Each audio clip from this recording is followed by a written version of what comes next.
So my workout was... Those of you who watch multiple of my walk and talk videos know exactly what I just turned around. And you can actually go to multiple starts of the videos and you'll see what I mean. But anyways, my workout really drained me. I was in this one climb, which killed my legs. And for some reason also drained my breath. I don't know why. I don't know. It was just exhaustive. So there's a chance, like halfway through this walk, I just dropped down because my legs stopped working. Let's hope that doesn't happen. So I also have a cool topic to, well, not cool, but a topic, which is cool because I don't have to mumble about random things and try to think of a topic. Oop. My neighbor is walking her dog. By walking, I mean like around the corner probably. I don't know what she's doing. She's like running there. All right, let me put my phone down when she turns around so I don't look weird. As always. If you don't know about that, yeah, there was like a car or something, I'll put my phone down so I don't look weird talking to my phone, let alone pointing at them.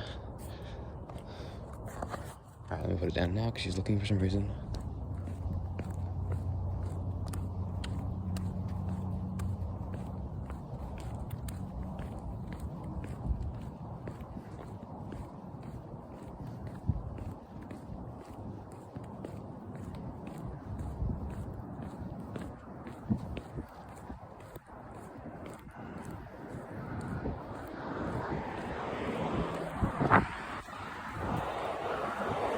Okay, kind of like a murder scene, like going out at night to walk your dog around the corner, the side of the road.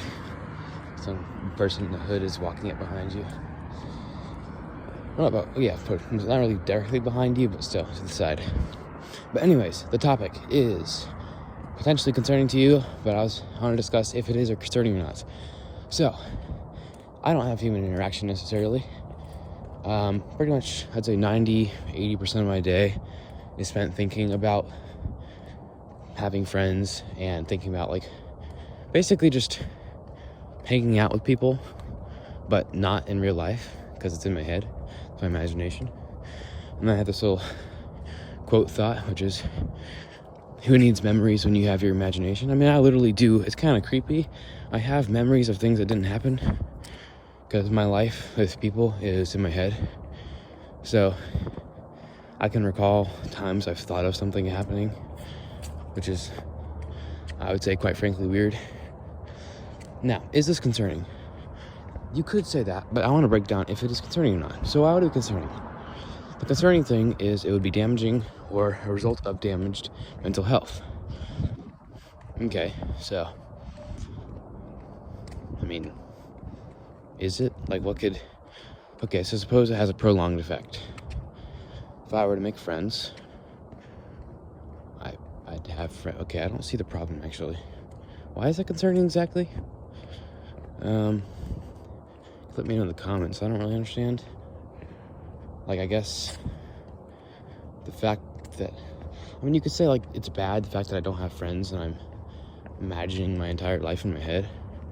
But I'm still connected to reality. I think that would be the concern. I'm losing grip with reality or something, but I'm not. I don't really think there's a concern, not gonna lie. But yeah, it is... Now, okay, let me push it over the edge. You know, I was on the boundary. Is this bad or is this not bad? Let me go past that and say, is this good?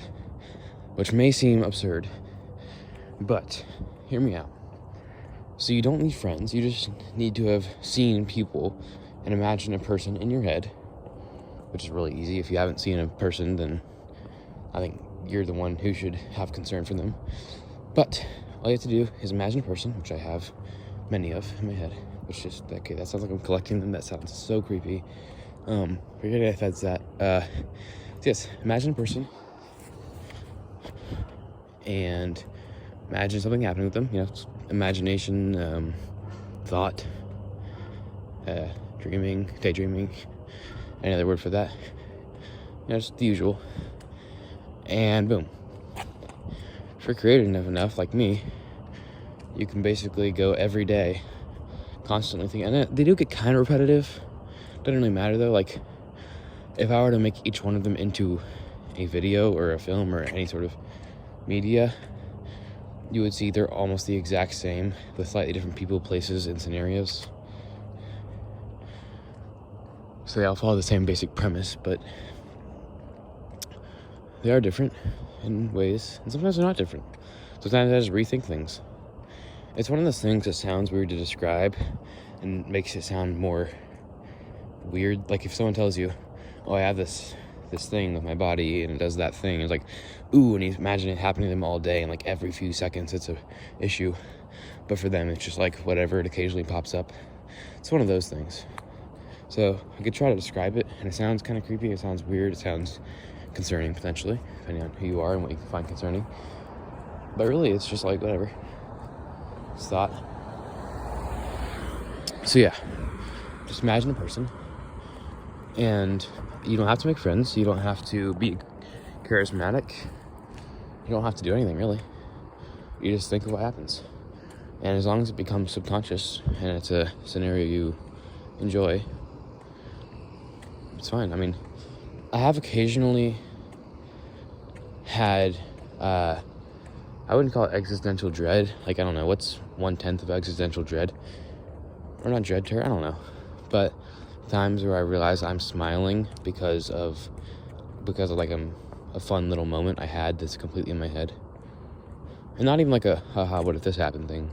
Like, I legitimately I'll start to walk my dog, 30 seconds in, I just have this scene running in my head, and I'm making perfect dialogue between two as if I'm rewatching a show that I watched earlier through memory, but I'm not, I'm making it up.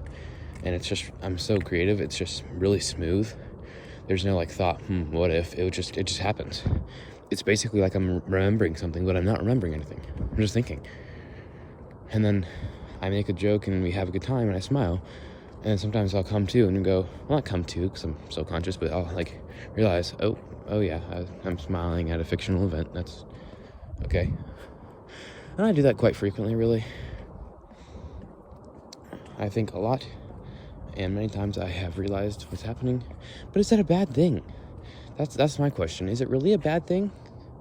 I mean, it makes me happy if I don't notice it. I'm just happy it doesn't affect my mental health, I don't think. I mean, I don't know. I'm not a therapist or anything, or a psychiatrist, or all those other words. I don't think it's bad for me, right? There probably is some reason, but I don't know. A lot of things that typically apply to other people in terms of the mind don't apply to me. I notice that's a trend. Very strange. But I just think it makes me happy, and I do my own things.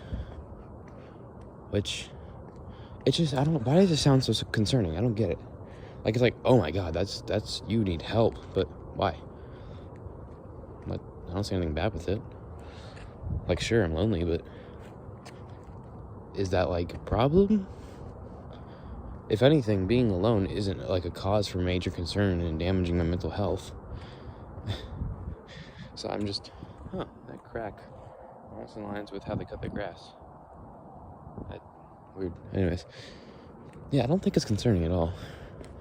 I could dive a lot into my mind. I already have like 3 docs on that, covering it in different methods. My mind, my background, and being me. So yeah, I live in my head, and it's interesting. I don't know, maybe you should try sometime. Get a free trial of being alone and having no friends. Pretty fun, but gotta be creative. I don't know what it really takes because I'm not in other people's minds. I mean, when it comes to anything thought related, I don't know what you're thinking. I don't know how it works for you. I just do it. It's part of my life. And in this video, I just happened to talk about it. And like I said, it's one of those things where talking about it makes it seem different than just happening. So it's strange. But that was pretty much this podcast. God bless you. I hope you enjoyed, and I might see you in another one if you watch another video. Bye.